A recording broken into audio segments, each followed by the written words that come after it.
kwa Afua, ni Faith Odongo Mboya anakwenda kuwapa bao la kwanza Harambee Starlets.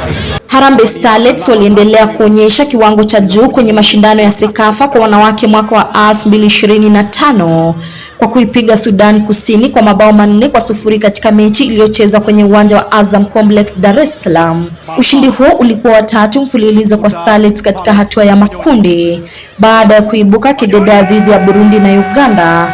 Kocha Beldin Ademba aliendelea kuvutia kwa mbinu zake bora na usimamizi dhabiti wa kikosi.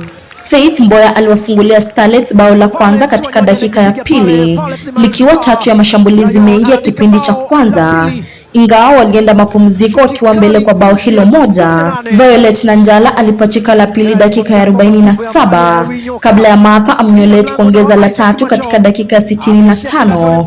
Elizabeth Ochaka alifunga la mwisho katika dakika za nyongeza. Kenya sasa imefunga mabao 11 katika mechi 3 bila kuruhusu bao na inaonekana kuwa miongoni mwa timu zenye nafasi kubwa ya kutoa ubingwa wa msimu huu.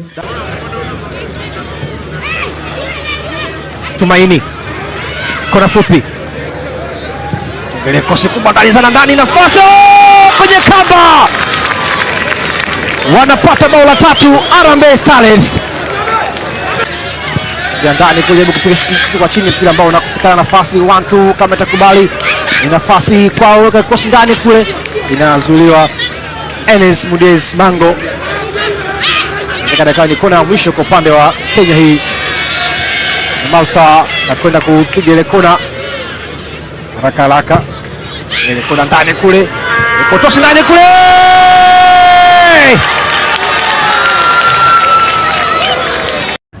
Hiyo game na Kenya wakishinda, na alafu pia kwa maoni yangu nasema Kenya kwa sports tunaendelea vizuri, naona tukisonga mbele.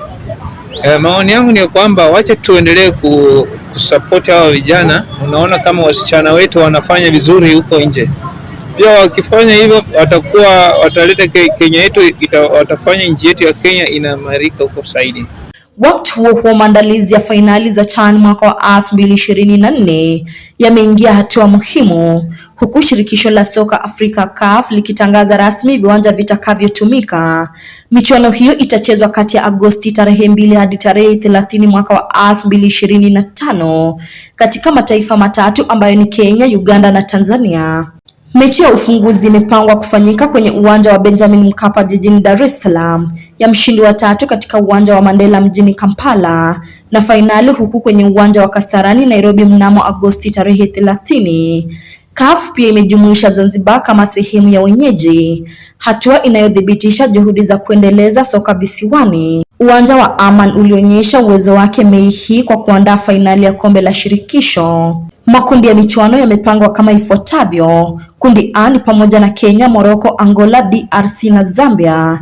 Kundi B ni pamoja na Tanzania, Madagascar, Mauritania, Burkina Faso, Jamhuri ya Afrika ya Kati.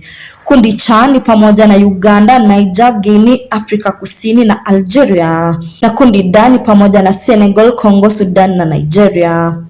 Kongo imejaza nafasi iliyoachwa na Equatorial Guinea baada ya maamuzi ya kamati ya rufaa ya CAF. Ratiba ya mechi, tiketi na mipango ya mashabiki itatangazwa hivi karibuni. Mimi kwa maoni yangu nasema 70% Kenya imejipanga sawasawa, kwa sababu unaona uwanja unaendelea kutengeneza, tena vijana wetu wanaendelea kufanya mazoezi kwenye timu tofauti. Yangu najisikia vizuri kwa sababu wakifanya hivyo watafanya vijana wetu hawatakaa idle, waje niseme hivyo. Watafanya wasijihusishe na mambo haya kama mihadarati, watachukua muda yao ili kuendeleza talanta zao ambao walipewa. Viwango vyetu vya michezo vitazidi kuinuka kwa sababu kutakuwa na agents wanakuja kuangalia mchezo wetu wa soka hapa nchini, na pia viwango vya uchumi vitapanda kulingana na wageni watakao kuja kuhudhuria michezo. Kwa ushindi wa Harambee Starlets na Kenya kujiandaa kwa mashindano makubwa, soka la Afrika sasa linazidi kuimarika na mashabiki sasa wana kila sababu ya kufurahia. Nikiripotia Safi ya Spoti, runinga ya Tandao, jina langu ni Florence Simiyu.